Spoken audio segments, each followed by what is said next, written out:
নতুন বাংলাদেশের স্বপ্ন বাস্তবায়ন করার পথে যে যে স্পিড ব্রেকার হয়ে কাজ করবে কাউকে বাংলাদেশের জনগণ ক্ষমা করবে না। এই 5 তারিখের পর থেকে না, আমরা জানি বাংলাদেশে কোনো না কোনোদিন 5ই আগস্ট আসতোই, কারণ আমরা জানি সবকিছুর একটা সীমা থাকে। সেই সীমা যখন লঙ্ঘন হয়েছে, বাংলাদেশের টেকনাফ থেকে তেতুলিয়া, রূপসা থেকে পাথরিয়া জনগণ যখন ফুঁসে উঠেছে, তখন কিন্তু মাফিয়া তন্ত্রকে পালাতে হয়েছে বাংলাদেশ থেকে। আমরা জানতাম বাংলাদেশে এই দিন একদিন আসবে।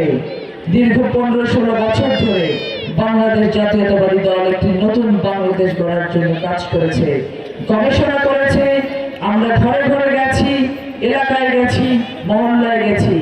বাংলাদেশের অর্থনৈতিক ভঙ্গুর দশায় কোন কোন কাজ বাংলাদেশের জনগণের জন্য করা যায় সেগুলো নিয়ে গবেষণা করে আমরা 31টি দফা নিয়ে মানুষের দ্বারে দ্বারে গেছি।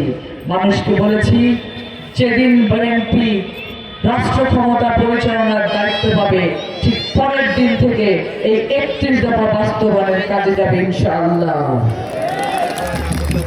সেদিন রাজশাহীর মহাসমাবেশে আমাদের সম্মানিত চেয়ারম্যান জনাব তারেক রহমান বলেছেন, আমরা যারা ধানের শীষের প্রার্থী আছি তাদেরকে লাইনে দাঁড় করে রেখে তিনি বলেছেন 12 তারিখ পর্যন্ত আপনারা তাদেরকে দেখে রাখবেন, 13 তারিখ থেকে তারা আপনাদেরকে দেখে রাখবে ইনশাআল্লাহ।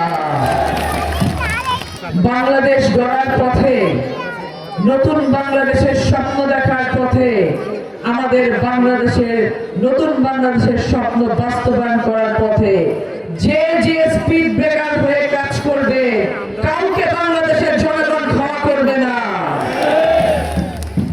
আমরা একটি বাংলাদেশ করতে চাই, যেই বাংলাদেশে হিন্দু, মুসলমান, বৌদ্ধ, খ্রিস্টানে কোনো ভেদাভেদ থাকবে না, যেই বাংলাদেশে সংখ্যালঘু বলে কোনো সম্প্রদায় থাকবে না।